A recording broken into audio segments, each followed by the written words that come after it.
I welcome you all in this class. Topic for discussion in this class are difference between stock and flow, different sectors of economy and their interdependence, real flow and money flow. Then we will discuss about the circular flow of income, and in the last we will discuss about the injections and leakages.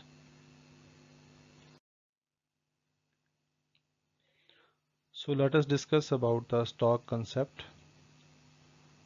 Stock क्या होता है?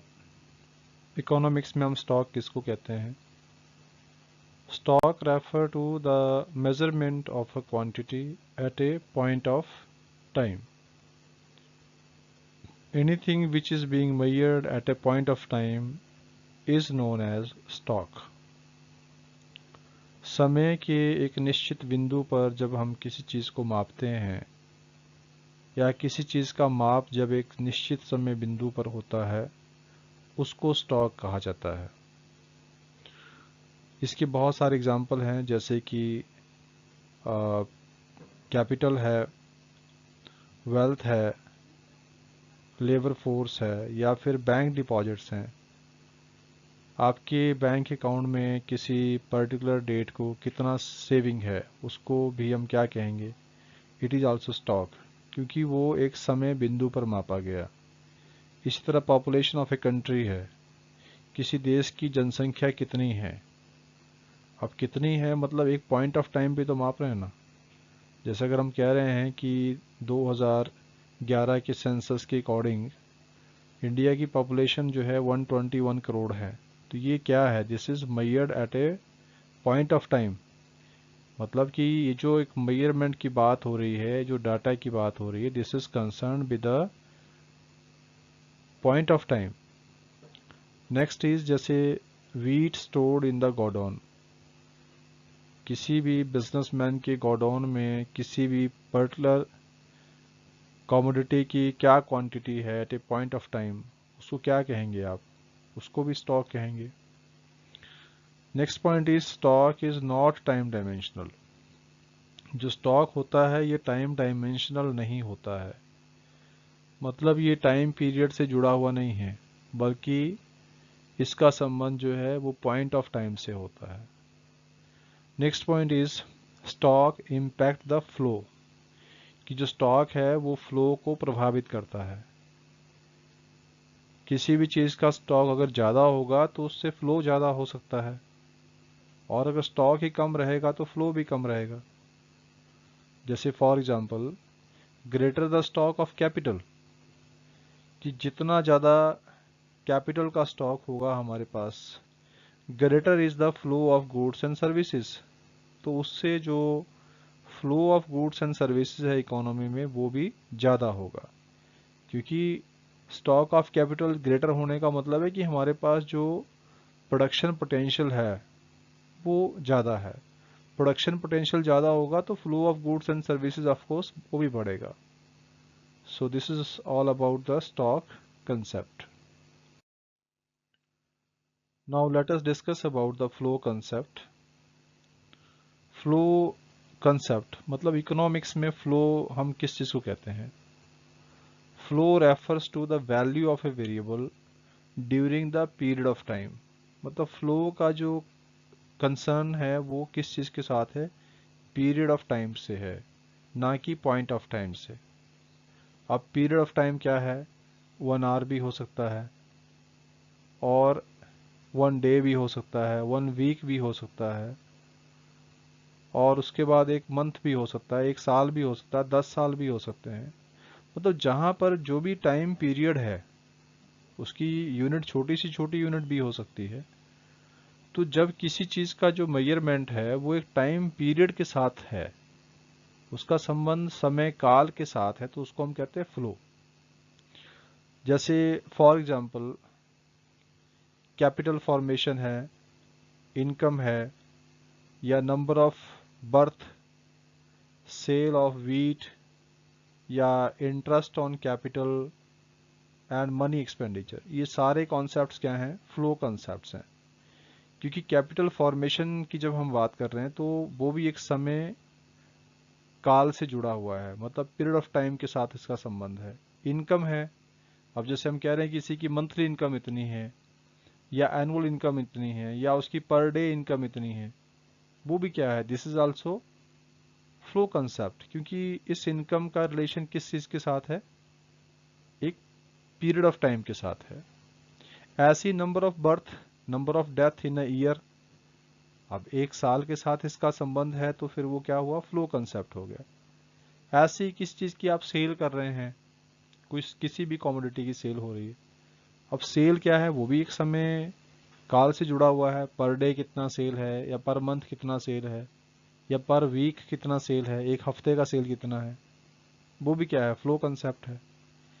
अब जैसे interest on capital है या interest on saving है, तो जो इंटरेस्ट मिल रहा है वो भी एक समय काल के साथ संबंधित है।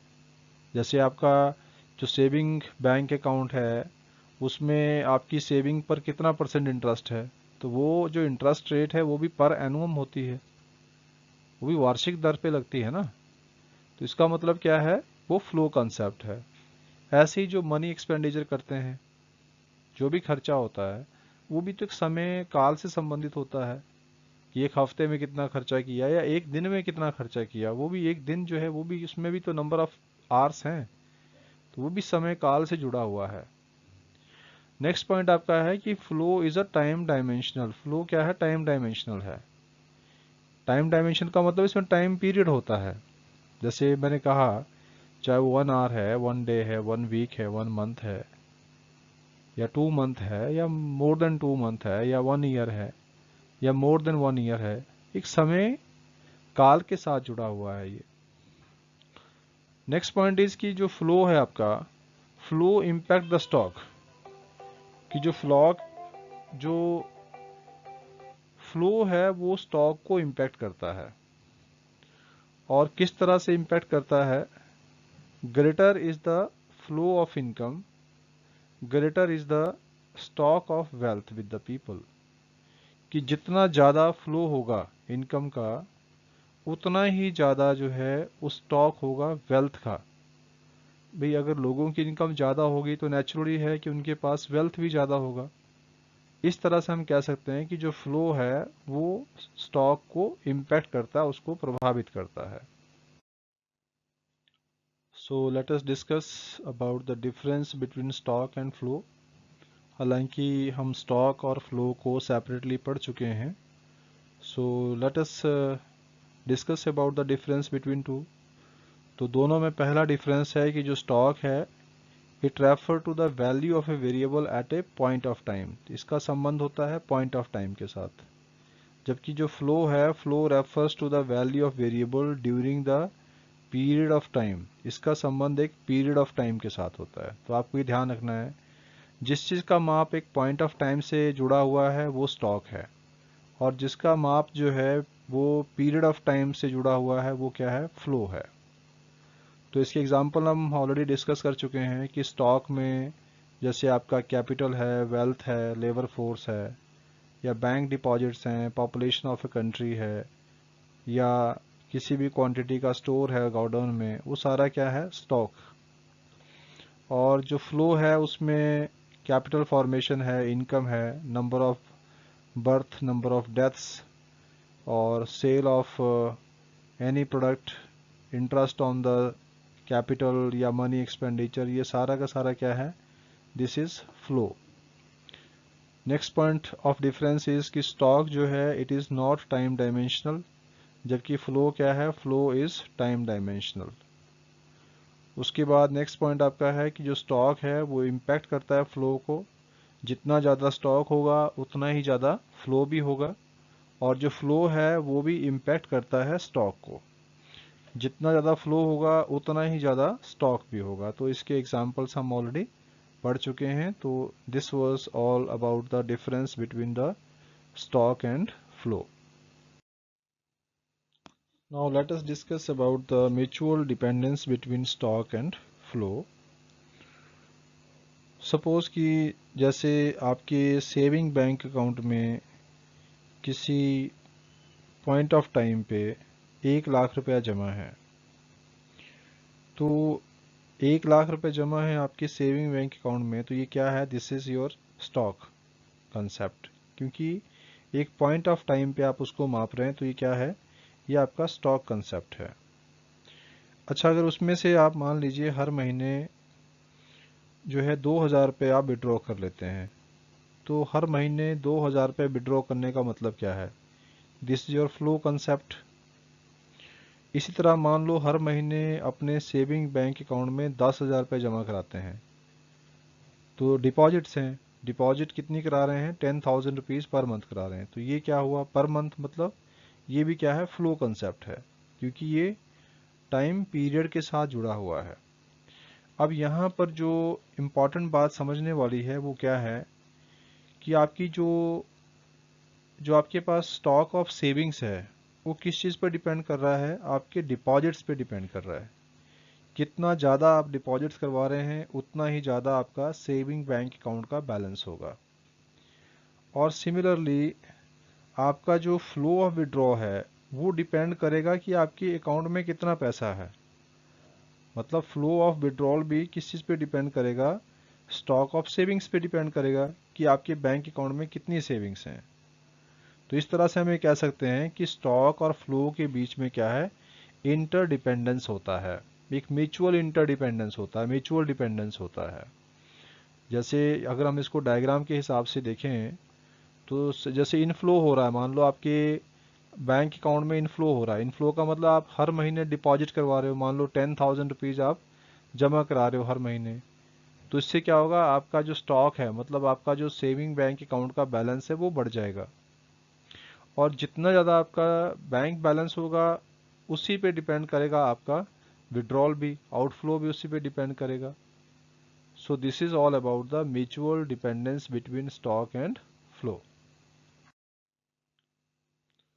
So let us discuss about the sectors of economy. We have 4 sectors in the economy: household sector, producer sector, government sector, and external sector. So let us understand their role in the economy.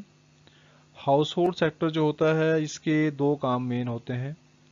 पहला है कि ये consumption करता है goods and services का, इसका main काम consumption का होता है। और दूसरा क्या होता है कि हाउस होल्ड सेक्टर जो है वो मालिक होता है किस चीज़ का, फैक्टर्स ऑफ प्रोडक्शन का। जितने भी फैक्टर्स ऑफ प्रोडक्शन होते हैं, लैंड, लेबर, कैपिटल, एंटरप्रेन्योरशिप, इसका मालिक कौन होता है, हाउस होल्ड सेक्टर होता है।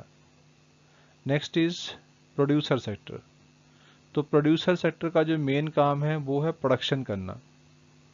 जैसे मैंने कहा हाउस होल्ड सेक्टर का मेन काम क्या है, कंजम्पशन करना, वैसे ही प्रोड्यूसर सेक्टर का मेन काम क्या है, प्रोडक्शन करना। तो प्रोडक्शन करने के लिए प्रोड्यूसर सेक्टर क्या करता है, it hires factors of production from the household sector. तो ये हाउस होल्ड सेक्टर से फैक्टर ऑफ प्रोडक्शन को हायर करता है ताकि ये गुड्स एंड सर्विसेज का प्रोडक्शन कर सके। Next one is the government sector. Government sector का जो रोल होता है इकोनॉमी में दो तरह का होता है।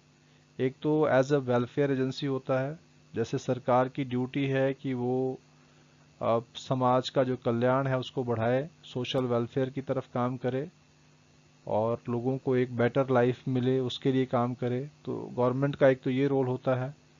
और दूसरा क्या होता है कि गवर्नमेंट एज ए प्रोड्यूसर, जैसा आप जानते हैं कि गवर्नमेंट एक प्रोड्यूसर की तरह भी रोल निभाती है। गवर्नमेंट के बहुत सारे एंटरप्राइजेज होते हैं जो गुड्स एंड सर्विसेज का प्रोडक्शन करते हैं। तो गवर्नमेंट के रोल दो तरह के हैं, एज ए वेलफेयर एजेंसी और दूसरा है as a producer. Last sector है एक्सटर्नल सेक्टर। तो इकोनॉमी का जो एक्सटर्नल सेक्टर होता है उसके दो मेन काम होते हैं। पहला क्या है कि it includes all activities related to the export and import of goods. Export and import of goods से जुड़ी हुई जितनी भी एक्टिविटीज़ हैं उसको हम किस में शामिल करते हैं, एक्सटर्नल सेक्टर में शामिल करते हैं। और दूसरा हम इसमें क्या शामिल करते हैं, जो फ्लो ऑफ कैपिटल होता है between the domestic territory, I mean domestic economy and the rest of world, कि रेस्ट ऑफ वर्ल्ड सेक्टर के साथ, I mean rest of the world के साथ जो कैपिटल फ्लो होता है डोमेस्टिक इकोनॉमी का, उसको हम किस में शामिल करते हैं, एक्सटर्नल सेक्टर में उसको शामिल किया जाता है। Now let us discuss the interdependence of different sectors on each other. Economy में जैसे हमने 4 सेक्टर्स को स्टडी किया, house hold sector, producer sector, government sector and external sector, या इसको हम rest of the world sector भी कहते हैं। तो इन चारों सेक्टर्स में जो इंटरडिपेंडेंस है वो क्या है? So first point is household sector depends on producer sector for supply of goods and services। जैसा हम ऑलरेडी डिस्कस कर चुके हैं कि हाउस होल्ड सेक्टर का मेन काम है कंजम्पशन का, तो कंजम्पशन के लिए उसको गुड्स एंड सर्विसेज चाहिए, और उसकी सप्लाई उसको कहाँ से मिलती है, प्रोड्यूसर सेक्टर से मिलती है। तो house hold sector depends on producer sector for supply of goods and services. Next point is about producer sector. Producer sector को क्या करना होता है, प्रोडक्शन करना होता है। अब प्रोडक्शन करने के लिए उसको क्या चाहिए, फैक्टर्स ऑफ प्रोडक्शन चाहिए। अब फैक्टर ऑफ प्रोडक्शन का मालिक कौन होता है, हाउस होल्ड सेक्टर होता है। तो प्रोड्यूसर सेक्टर को जो फैक्टर ऑफ प्रोडक्शन की सप्लाई कहाँ से मिलेगी, हाउस होल्ड सेक्टर से मिलेगी। देयरफॉर वी कैन से कि जो प्रोड्यूसर सेक्टर है depends on house hold sector for the supply of factor services. तो फैक्टर सर्विसेज की सप्लाई के लिए वो किस पे डिपेंड रहता है, हाउस होल्ड सेक्टर पे डिपेंड रहता है। Next point is government sector depends on house hold sector and producer sector for its tax and non tax revenue. सरकार को रेवेन्यू चाहिए होता है गवर्नमेंट को कि फंक्शनिंग को सही तरीके से चलाने के लिए, चाहे वो एज ए वेलफेयर एजेंसी हो या एज ए प्रोड्यूसर हो। सो गवर्नमेंट जो है वो डिपेंड करती है हाउस होल्ड सेक्टर पर और प्रोड्यूसर सेक्टर पर, किस चीज़ के लिए, for the tax and non tax revenue. Next point is जो प्रोड्यूसर सेक्टर है और कंज्यूमर सेक्टर है, ये दोनों ही गवर्नमेंट सेक्टर पर डिपेंड करते हैं, किस चीज़ के लिए, for law and order and administrative services. मतलब कि सरकार की ड्यूटी होती है लॉ एंड ऑर्डर को मेंटेन करना, डिफेंस को स्ट्रॉन्ग करना या एडमिनिस्ट्रेटिव सर्विसेज प्रोवाइड करना। तो उसके लिए उस मतलब कि जो प्रोड्यूसर सेक्टर है और कंज्यूमर सेक्टर है, इन सब चीज़ों के लिए किस चीज़ पर डिपेंड करते हैं, गवर्नमेंट सेक्टर पर डिपेंड करते हैं। और जो आपका प्रोड्यूसर सेक्टर है और कंज्यूमर सेक्टर है, it depends on external sector for export and import of goods and services and flow of capital. मतलब कि दो चीज़ों पर जो डिपेंडेंस है, किस चीज़ पर, एक तो एक्सपोर्ट एंड इंपोर्ट पर ऑफ गुड्स एंड सर्विसेज, और दूसरा फ्लो ऑफ कैपिटल। इन दोनों चीज़ों पर डिपेंडेंस रहता है, किस चीज़ का, प्रोड्यूसर सेक्टर का एंड कंज्यूमर सेक्टर का, मतलब हाउस होल्ड सेक्टर का। मतलब प्रोड्यूसर सेक्टर और हाउस होल्ड सेक्टर दोनों ही किस चीज़ पे डिपेंड करते हैं, एक्सटर्नल सेक्टर पर। किस चीज़ के लिए, export and import of goods and services के लिए, और दूसरा फ्लो ऑफ कैपिटल के लिए। So this was all about the interdependence of different sectors of economy. So let us discuss about the real flow. Real flow जो होता है उसमें flow of goods and services ही होता है, और इसमें जो फ्लो होता है उसमें कहीं पर भी मनी इन्वॉल्व नहीं होती है। मतलब इसमें कोई भी मनी ट्रांजैक्शन नहीं होता है। जो flow of goods and services होता है वो गुड्स एंड सर्विसेज के बदले ही होता है।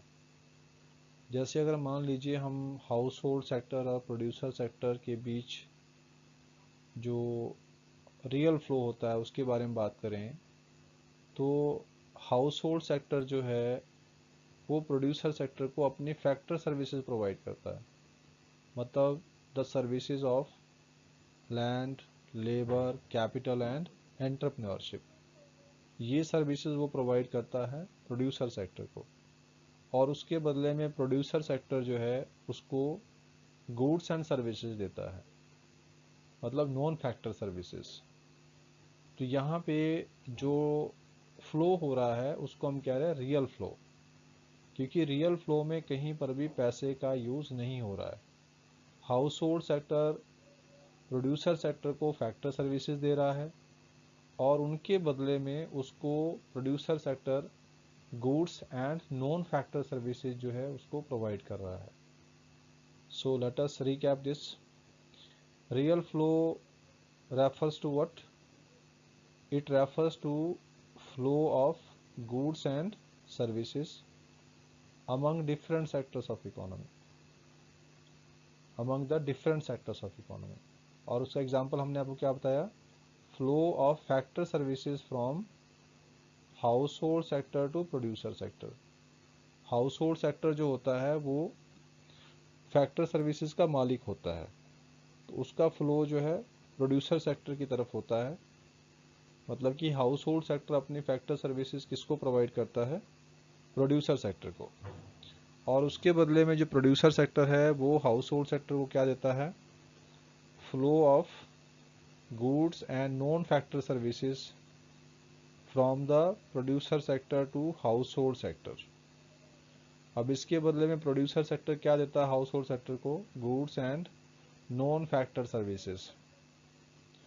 तो इस तरह से इसमें कहीं पर भी पैसे का इन्वॉल्वमेंट नहीं है। It does not involve any money transaction. इसके बीच में मनी ट्रांजेक्शन होता ही नहीं है। इसको हम क्या कहते हैं? Real flow. सो जैसा यहाँ डायग्राम में भी आप देख रहे हैं कि जो हाउस होल्ड सेक्टर है वो प्रोड्यूसर सेक्टर को क्या दे रहा है? सर्विसेज और फैक्टर ऑफ प्रोडक्शन दे रहा है। किस चीज़ की? प्रोडक्शन के लिए land, labour, capital and entrepreneurship. ये सर्विसेज जा रही हैं किसकी तरफ? प्रोड्यूसर सेक्टर की तरफ, जैसे आप देख रहे हैं यहाँ पे। और प्रोड्यूसर सेक्टर इसके बदले में इसको क्या दे रहा है? गुड्स दे रहा है हाउस होल्ड सेक्टर को, और साथ में नॉन फैक्टर सर्विसेज भी दे रहा है। तो इस फ्लो को हम क्या कहेंगे? We will call it real flow.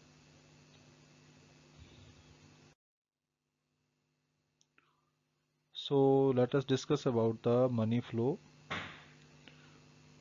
जैसे हमने अभी रियल फ्लो के बारे में पढ़ा, रियल फ्लो जो है उसमें कहीं भी मनी इन्वॉल्वमेंट नहीं होता है। जैसे हाउस होल्ड सेक्टर जो है अपनी फैक्टर सर्विसेज प्रोवाइड करता है प्रोड्यूसर सेक्टर को, और प्रोड्यूसर सेक्टर उसके बदले में goods and non factor services provide करता है हाउस होल्ड सेक्टर को। तो वो था आपका रियल फ्लो।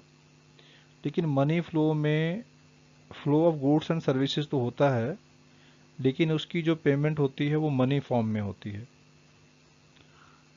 जैसे अगर हम एग्जाम्पल के लिए प्रोड्यूसर सेक्टर और हाउस होल्ड सेक्टर के बीच में होने वाले मनी फ्लो को अगर डिस्कस करें, तो जैसे हाउस होल्ड सेक्टर जो है अपनी जो फैक्टर सर्विसेज हैं वो प्रोवाइड करता है प्रोड्यूसर सेक्टर को, तो प्रोड्यूसर सेक्टर उसके बदले में हाउस होल्ड सेक्टर को फैक्टर पेमेंट्स देता है in form of money, in the form of rent, interest, profit and wages. और इसी तरह से house hold sector producer sector से जो गुड्स परचेज करता है या नॉन फैक्टर सर्विसेज को परचेज करता है, उसके बदले में वो उसको पेमेंट देता है इन टर्म्स ऑफ कैश। तो उसमें भी क्या हुआ? मनी फ्लो हुआ। So let us recap this कि जो मनी फ्लो है it refer to flows of money among the different sectors of economy. Economy के अलग अलग सेक्टर्स के बीच में होने वाले जो फ्लोज ऑफ मनी है उसको हम मनी फ्लो कहते हैं। नेक्स्ट इज कि जो फ्लो ऑफ फैक्टर पेमेंट है, उदाहरण के लिए जैसे अभी हमने डिस्कस किया कि जो फैक्टर पेमेंट्स होती हैं by the producer sector to the household sector on account of the factor services purchased, जो इन टर्म्स ऑफ मनी पैसा दिया जाता है प्रोड्यूसर सेक्टर के द्वारा हाउस होल्ड सेक्टर को किस चीज़ के लिए, जो वो फैक्टर सर्विसेज परचेज करता है हाउस होल्ड सेक्टर से। और दूसरा एग्जांपल इसका क्या है, flow of payment from household sector to producer sector on account of what, goods and non factor services purchased. तो जो उसने गुड्स या नॉन फैक्टर सर्विसेज को परचेज किया है उसके बदले में जो पेमेंट की जा रही है हाउस होल्ड सेक्टर के द्वारा प्रोड्यूसर सेक्टर को, this is also money flow. तो जैसे इस डायग्राम में भी आप देख रहे हैं कि जो फर्म्स हैं वो पेमेंट फॉर्म में हाउस होल्ड सेक्टर को क्या देती है, मनी देती है in terms of rent, wages, interest and profit. तो उसको हम मतलब एक तरह से मॉनेटरी ट्रांजैक्शन कहते हैं, मनी फ्लो हुआ ये। और इसी तरह जो आपका हाउस होल्ड सेक्टर है वो भी पेमेंट देता है किसको, प्रोड्यूसर सेक्टर को। किस चीज़ की payment, goods and non factor services की। जो उसने नॉन फैक्टर सर्विसेज परचेज करी है प्रोड्यूसर सेक्टर से, उसके बदले में जो पेमेंट दे रहा है उसको हम क्या कहते हैं, money flows. So therefore we can say कि जो मनी फ्लोज हैं दीज आर अपोजिट और reciprocal to the real flows. ये रियल फ्लोज के या ये जो है क्या है, मनी फ्लोज अपोजिट है या रेसिप्रोकल है। So let us discuss about the circular flow of income. इसको हम सर्कुलरिटी ऑफ फ्लोज भी कहते हैं। हर एक इकोनॉमी में तीन मेन एक्टिविटीज़ हमेशा होती हैं। These are never ending activities. और ये एक्टिविटीज़ होती हैं production of goods and services, इसको हम प्रोडक्शन फेज भी कहते हैं। दूसरा है जनरेशन ऑफ इनकम। जब प्रोडक्शन होता है तो उससे इनकम भी जनरेट होती है, उसको हम फेज ऑफ डिस्ट्रीब्यूशन कहते हैं। और जब इनकम जनरेट होती है तो उसका खर्चा भी होता है, उसको खर्च भी किया जाता है ऑन द कंजम्पशन और ऑन द इन्वेस्टमेंट, तो उसको हम फेज ऑफ डिस्पोजिशन कहते हैं। ये तीनों ही एक्टिविटी जो हैं एक दूसरे का कारण भी होती हैं, वो एक दूसरे के लिए कारण भी होती हैं और उसका परिणाम भी होते हैं। जैसे फॉर एग्जांपल जो production of goods and services है उसकी वजह से जनरेशन ऑफ इनकम होती है, उससे इनकम जनरेट होती है। क्योंकि जब भी प्रोडक्शन होता है तो वो जो इनकम होती है वो फैक्टर्स ऑफ प्रोडक्शन में डिस्ट्रीब्यूट हो जाती है। तो एक तरह से जो प्रोडक्शन है वो क्या कॉज करता है, जनरेशन ऑफ इनकम। अब जो इनकम है, इनकम कॉजेज एक्सपेंडिचर, इनकम की वजह से खर्चा होता है। और जब खर्चा होता है तो किस चीज़ पर होता है, कंजम्पशन पे होता है, इन्वेस्टमेंट पे होता है। तो जब उस पर एक्सपेंडिचर किया जाता है तो उसके बाद फिर से उसका प्रोडक्शन करना होता है, तो फिर से प्रोडक्शन होता है और प्रोडक्शन होने से फिर से जनरेशन ऑफ इनकम होती है और जनरेशन ऑफ इनकम होने के बाद फिर से एक्सपेंडिचर होता है। सो ये तीनों ही एक्टिविटीज़ क्या हैं, ये एक दूसरे का कारण भी है और परिणाम भी है। So we can say that the flow of production, income and expenditure forms a circularity, मतलब एक तरह से सर्कल फॉर्म में चलती हैं तीनों ही चीज़ें, विद नो बिगिनिंग और नो एंड। ना तो इसका कोई बिगिनिंग होता है और ना ही इसका कोई एंड होता है, इसलिए हम इसको क्या कहते हैं, सर्कुलर फ्लो कहते हैं। So let us recap it once again. Circular flow of income में तीन मेन एक्टिविटीज़ होती हैं जो नेवर एंडिंग होती है। Production of goods and services है, जनरेशन ऑफ इनकम है एंड एक्सपेंडिचर ऑफ इनकम। ये तीनों फेजेस होते हैं और each activity out of these three is the cause and the consequences of the other activity। मतलब एक एक्टिविटी होती है तो दूसरी उसकी वजह से होती है और दूसरी की वजह से तीसरी होती है। नाउ ये जो हम सर्कुलर फ्लो मॉडल पढ़ते हैं इसकी इम्पोर्टेंस क्या है। जैसे हमने सर्कुलरिटी ऑफ फ्लोज पढ़ा तो इसका इम्पोर्टेंस क्या है, व्हाई इट इज़ इम्पोर्टेंट। सो इसका इम्पोर्टेंस पहला पॉइंट है कि जो सर्कुलर फ्लो ऑफ इनकम है इससे हमें जो जानकारी प्राप्त होती है वो क्या होती है, it is important for estimation of national income. ये जो मॉडल है ये नेशनल इनकम को एस्टिमेट करने में हेल्प करता है, क्योंकि जब भी हम नेशनल इनकम कैलकुलेट करते हैं तो कैसे करते हैं, एक्सपेंडिचर मेथड से करते हैं या इनकम मेथड से करते हैं या फिर प्रोडक्ट मेथड से करते हैं या वैल्यू एडिशन मेथड से करते हैं। एक तरह से जो सर्कुलर फ्लो मॉडल है वो एस्टिमेशन ऑफ नेशनल इनकम करने में हेल्प करता है। और इससे हमें एक और जानकारी जो मिलती है सर्कुलर फ्लो मॉडल से वो होती है knowledge of inter sector interdependence, कि जो डिफरेंट सेक्टर्स ऑफ इकोनॉमी हैं उनमें आपस में किस तरह का इंटरडिपेंडेंस है, किस तरह का एक दूसरे के साथ उनका इंटरडिपेंडेंस है, उसके बारे में भी हमें जानकारी मिलती है। सो इसलिए भी इम्पॉर्टेंट है। अब जैसा आप डायग्राम में देख रहे हैं कि सर्कुलर फ्लो ऑफ इनकम या जिसको हम सर्कुलरिटी फ्लोज ऑफ इनकम भी कहते हैं, तो उसमें पहला फेज क्या था, प्रोडक्शन का, दूसरा क्या था, डिस्ट्रीब्यूशन का, और तीसरा क्या था, डिस्पोजिशन का या एक्सपेंडिचर का। सो ये तीनों ही चीज़ें जो हैं हमेशा एक सर्कल फॉर्म में चलती हैं और ये नेवर एंडिंग होती हैं, इसीलिए हम इनको सर्कुलर फॉर्म ऑफ इनकम कहते हैं या इसको सर्कुलरिटी ऑफ फ्लोज भी कहा जाता है।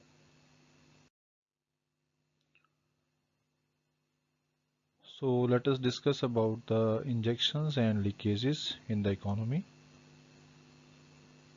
Injections are those macro variables, a rise in the level of which leads to the rise in the level of output in the economy। ऐसे मैक्रो वेरिएबल कि जिनमें वृद्धि होने की वजह से अगर लेवल ऑफ आउटपुट बढ़ जाए इकोनॉमी में तो उसको हम इंजेक्शंस कहते हैं। और इसके एग्जांपल्स क्या क्या हैं, जैसे इकोनॉमी में कंजम्पशन एक्सपेंडिचर बढ़ जाए तो उससे क्या होगा, एग्रीगेट डिमांड बढ़ेगी। और इसी तरह से इन्वेस्टमेंट एक्सपेंडिचर अगर बढ़ता है तो भी एग्रीगेट डिमांड बढ़ेगी। और अगर एक्सपोर्ट्स बढ़ते हैं तो भी एग्रीगेट डिमांड बढ़ेगी। मतलब इन तीनों चीज़ों की वजह से इकोनॉमी में एग्रीगेट डिमांड बढ़ेगी। मतलब कि जब एग्रीगेट डिमांड बढ़ेगी तो क्या होगा, जो लेवल ऑफ आउटपुट है इकोनॉमी में वो भी बढ़ेगा। और जब लेवल ऑफ आउटपुट बढ़ रहा है तो इसका मतलब क्या है कि flow of goods and services economy में बढ़ रहा है। तो इन कॉन्सेप्ट्स को हम कहते हैं injections. So therefore injections are what? Injections are the macro variables, a rise in the level of which leads to a rise in the level of output in the economy। मतलब ऐसे macro variable जिनमें वृद्धि की वजह से level of output बढ़ जाए economy में, उसको हम कहते हैं injections. On the other hand leakages क्या होते हैं, तो लीकेजेस जो हैं वो मैक्रो वेरिएबल्स होते हैं कि जिनमें वृद्धि होने की वजह से इकोनॉमी में जो लेवल ऑफ आउटपुट है वो कम हो जाता है। मतलब इकोनॉमी में जो गुड्स एंड सर्विसेज का फ्लो है वो कम हो जाता है। जैसे फॉर एग्जांपल सेविंग्स है, अगर लोग ज़्यादा सेविंग्स करेंगे तो डिमांड कम हो जाएगी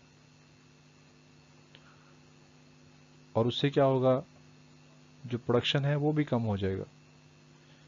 इसी तरह से गवर्नमेंट टैक्सेस अगर बढ़ जाएंगे तो उससे भी लोगों की जो परचेजिंग पावर है वो कम होगी। और जब परचेजिंग पावर कम होगी उससे भी आपकी जो डिमांड है वो कम हो जाएगी इकोनॉमी में। इसी तरह जो इंपोर्ट्स हैं, अगर इकोनॉमी में इंपोर्ट्स बढ़ेंगे तो इसका मतलब है कि जो डोमेस्टिकली प्रोड्यूस्ड गुड्स हैं उसकी जो डिमांड है वो भी क्या हो जाएगी, वो भी कम हो जाएगी। उससे भी आपका जो लेवल ऑफ आउटपुट है इकोनॉमी में वो कम हो जाएगा। तो इसको हम क्या कहते हैं, leakages. Therefore we can say कि जो लीकेजेस हैं वो क्या होती हैं, leakages are those macro variables a rise in the level of which leads to a fall in the level of output in the economy। ऐसे मैक्रो वेरिएबल्स जिनकी वजह से इकोनॉमी में लेवल ऑफ आउटपुट गिरता हो उसको हम कहते हैं leakages. So let us discuss about the circular flow of money never stops. Economy में जो सर्कुलर फ्लो ऑफ मनी है या इनकम है ये कभी भी ख़त्म ना होने वाला प्रोसेस है और इसको हम डिमांड सप्लाई रिलेशनशिप के पॉइंट ऑफ व्यू से डिस्कस कर सकते हैं। यहाँ पर हम फार्म्स और हाउस होल्ड सेक्टर को डिस्कस करेंगे। जैसे इन दो सेक्टर्स का आपस में जो एक इंटरडिपेंडेंस है और जो कभी ना ख़त्म होने वाला इंटरडिपेंडेंस है, उसकी वजह से जो मनी फ्लो है वो हमेशा रहता है। जैसे हाउस होल्ड सेक्टर जो है वो goods and non factor services की डिमांड हमेशा करेगा।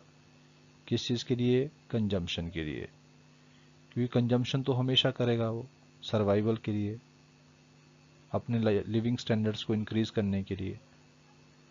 तो हाउस होल्ड सेक्टर की जो डिमांड है वो कभी भी ख़त्म ना होने वाली डिमांड है, वो हमेशा रहेगी। दूसरी तरफ जो प्रोड्यूसर सेक्टर है वो भी प्रोडक्शन के लिए फैक्टर्स ऑफ प्रोडक्शन की डिमांड हमेशा करेंगे। वो भी एक नेवर एंडिंग प्रोसेस है, वो डिमांड भी हमेशा रहेगी इकोनॉमी के अंदर। अब बात करते हैं कि इसमें मनी फ्लो किस तरह होता है।